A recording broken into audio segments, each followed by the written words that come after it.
Lorsque Beverly a été convoquée par le directeur de la bijouterie, elle ne savait vraiment pas de quoi il voulait lui parler. La jeune femme travaillait comme vendeuse depuis un peu plus d'1 an et ses patrons n'avaient jamais eu le moindre reproche à lui faire. Après avoir ouvert la porte, Beverly entra timidement et sentit immédiatement le regard désagréable de M. Allen se poser sur elle. « Eh bien, allez-vous tout me raconter vous-même ou bien dois-je inviter à cette discussion le client que vous avez trompé ?» commença le directeur sans le moindre préambule. « Je ne sais pas de quoi vous parlez, je n'ai trompé personne », dit la jeune femme en balbutiant chaque syllabe. « Beverly, inutile de mentir. Le montant du préjudice que vous avez causé à la boutique s'élève à plus de 300 000 $. Sans parler de notre réputation désormais entachée. Vous savez très bien que la bague que vous avez vendue était contrefaite. Par conséquent, je suis contraint de récupérer cette somme auprès de vous, répliqua le directeur, dardant sur la vendeuse décontenancée un regard de fer.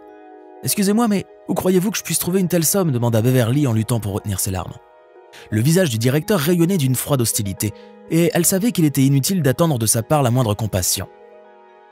Beverly, je vous conseille de ne pas tarder à rendre l'argent, car bientôt notre boutique aura un nouveau propriétaire, un chercheur d'or d'Alaska, et cet homme n'entend pas à rire. Bref, si vous ne remboursez pas, je veillerai personnellement à ce que vous ne soyez même pas autorisé à vendre des pommes de terre. Conclut M. Allen, appuyant ses paroles d'un regard qui signalait très clairement la fin de la conversation. La malheureuse, ravalant ses larmes, quitta le bureau. Le paiement d'une somme de 300 000 $ était bien au-delà des capacités de la jeune femme. Et alors qu'elle retournait à la maison, elle se demandait avec angoisse où elle allait pouvoir trouver l'argent. Sa situation lui semblait d'autant plus inextricable qu'elle devait s'occuper de sa grand-mère qui avait autrefois remplacé ses parents après leur décès dans un accident de voiture. La vieille dame était gravement malade depuis 1 an et la quasi-totalité de l'argent gagné par Beverly servait à payer ses médicaments. Tout cela tournoyait dans l'esprit de cette jeune femme qui, pour une raison inconnue d'elle, était accusée d'avoir volé. Mais Beverly savait qu'elle n'avait rien fait de mal, car elle ne faisait que son travail et n'enfreignait aucune règle. Perplexe, elle tenta de se souvenir de cette malheureuse journée dans ses moindres détails.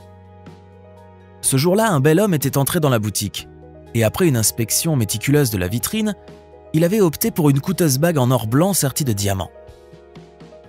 C'est à ce moment qu'était aperçu Francis Miller, le directeur adjoint par intérim de la bijouterie. Devant l'air éminemment respectable du client, il avait fait signe à Beverly de procéder à la vente. Puis, sortant une clé de sa poche, avait pris dans la vitrine la funeste bague avant de la placer dans une petite boîte en velours qu'il avait ensuite remise à l'heureux propriétaire qui venait de payer son achat. Tout cela s'était passé sous les yeux de Beverly. Et malgré tous ses efforts, elle n'arrivait pas à comprendre comment la fausse bague s'était retrouvée entre les mains du client.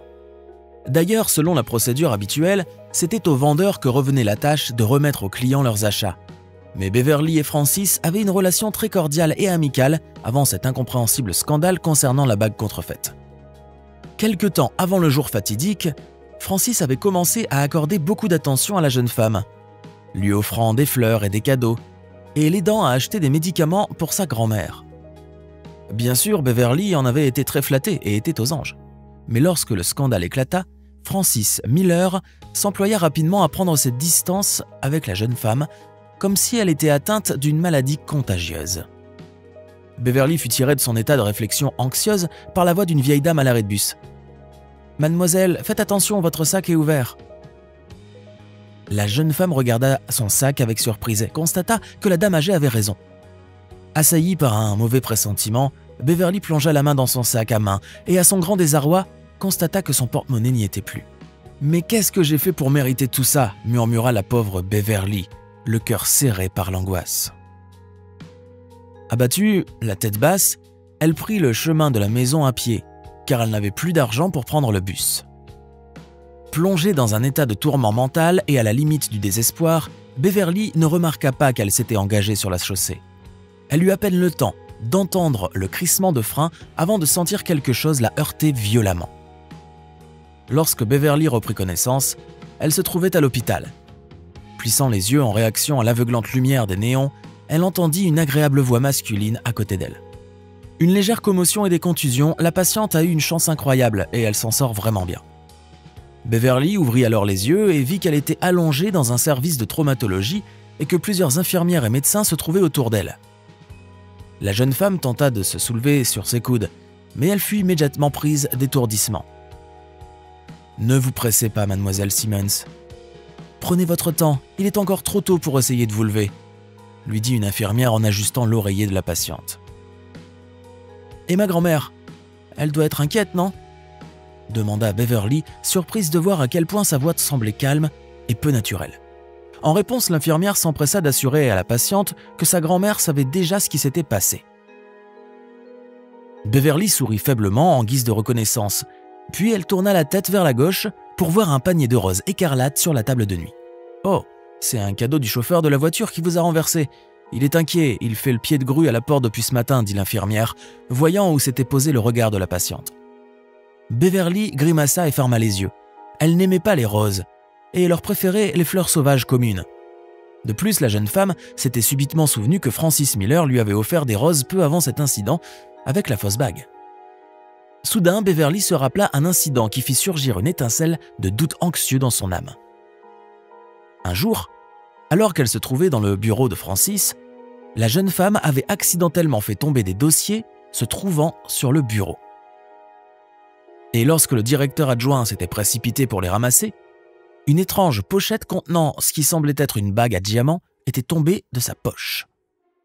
À ce moment, cela n'avait pas semblé étrange à Beverly, car après tout, Francis Miller était son patron et le directeur adjoint d'une bijouterie, mais à la lumière des événements récents, ce fait banal prenait une couleur toute différente.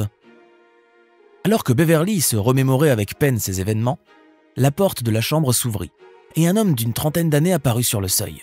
Sans quitter des yeux la jeune femme, il s'approcha d'elle et lui dit « Bonjour mademoiselle Simmons, je m'appelle Stephen Parker. Vous n'imaginez pas à quel point je suis heureux que vous ayez repris connaissance. Pardonnez-moi, j'aurais dû être plus prudent sur la route, mais tout s'est passé tellement vite. »« Ah, s'il n'y avait que ça, » murmura tristement Beverly. « Vous voyez, je suis récemment revenu d'un séjour dans le Nord, dans un endroit vraiment magnifique. Malheureusement, de retour chez moi, j'ai reçu une lettre de ma femme m'informant qu'elle avait demandé le divorce. Bien sûr, je m'y attendais, mais tout de même, la nouvelle m'a ébranlé. Comprenez bien que je ne cherche pas d'excuses, car je vous ai tout de même renversé avec ma voiture. Laissez tomber, cela ne sert à rien de vous en vouloir. L'essentiel est que tout le monde soit sain et sauf. Croyez-moi, ce n'est pas la pire chose qui puisse arriver dans la vie, » répondit Beverly pour tenter de réconforter le jeune homme torturé par la culpabilité. Stephen s'approcha alors du lit de la patiente et lui serra la main avec reconnaissance. Et en regardant la jolie mais très triste jeune femme, il ne put s'empêcher de lui poser une question. « Pardonnez-moi, je me trompe peut-être, mais je pense que quelque chose vous tracasse. Dites-moi ce qui ne va pas. Je peux vous assurer que vous vous sentirez mieux après. Et peut-être que je pourrais vous aider, » ajouta Stephen, sentant que la jeune femme avait besoin de son soutien. Beverly le regarda et, tourmenté par de vagues doutes, lui fit tout de même part de la douleur et du désespoir qui l'avait accompagné au cours des 24 dernières heures. Stephen écouta patiemment la jeune femme et ne dit pas un mot pendant qu'elle racontait son histoire. De temps à autre, son visage s'éclaircissait d'une étincelle de compréhension, puis s'assombrissait en apprenant de nouveaux détails. En lui disant au revoir, Stephen souhaita à Beverly un prompt rétablissement et l'assura qu'il prendrait en charge tous les frais de traitement et de subsistance de sa grand-mère. De plus, il laissa vaguement entendre à la jeune femme qu'il tenterait de régler cette affaire alambiquée et de la laver de la calomnie éhontée dont elle était l'objet. Beverly lui sourit avec reconnaissance et ajouta qu'il n'y avait pas lieu de s'en faire, car tout semblait déjà avoir été décidé pour elle, et qu'elle devrait sans doute d'une manière ou d'une autre payer la somme que l'on exigeait d'elle. La jeune femme passa environ 5 jours à l'hôpital et Stephen lui rendit visite fréquemment pendant cette période, lui apportant chaque fois des fleurs sauvages et lui parlant sans cesse de l'Alaska où il avait passé la majeure partie de sa vie. Cette courte période permit aux jeunes gens de développer une forte affection mutuelle qui s'accrut à chaque minute passée ensemble. Lorsque Beverly quitta l'hôpital, son visage portait encore les marques des contusions causées par sa chute sur le trottoir lors de l'accident. Mais n'oubliant pas qu'elle devait rembourser la direction de la bijouterie, elle retourna rapidement au travail. Beverly était très inquiète de la façon dont le nouveau propriétaire allait gérer le scandale de la vente de la fausse bague. Mais elle était à peine entrée dans la salle du magasin que son collègue lui annonça que le nouveau propriétaire l'attendait dans le bureau du directeur. « Et voilà, ça commence », se dit Beverly en titubant vers le bureau de M. Allen. Mais, en ouvrant la porte, la jeune femme vit une scène à laquelle elle ne s'attendait pas du tout. Le directeur et son adjoint se tenaient debout devant le fauteuil du patron, dans lequel était assis Stephen. En voyant Beverly, le jeune homme lui adressa un sourire encourageant, puis, du regard, il l'invita à s'asseoir. « Alors, que dites-vous maintenant, monsieur Miller? Allez-vous continuer à nier ?» « Je vous signale que mes hommes ont déjà toutes les informations nécessaires sur vous, » déclara Stephen en joignant les mains devant lui. « Je ne sais pas de quoi vous parlez, monsieur. C'est la faute de la vendeuse. Et c'est Beverly qui a conclu la vente. Pas moi, » répondit Francis sans sourciller. « Oui, c'est vrai, mais c'est vous qui avez remis la bague à l'acheteur. Mes collaborateurs ont découvert que vous êtes un joueur, monsieur Miller. Et un joueur très malchanceux, car vous deviez une somme énorme à un casino. Et hier, comme par hasard, vous avez trouvé un moyen de payer votre dette. Et toujours comme par hasard, le montant de cette dette était à peu près équivalent à la valeur de cette même bague, que vous avez remplacée par une contrefaçon. Voyez-vous où je veux en venir? Vous êtes un escroc, monsieur Miller, et c'est vous qui allez devoir payer pour les dommages.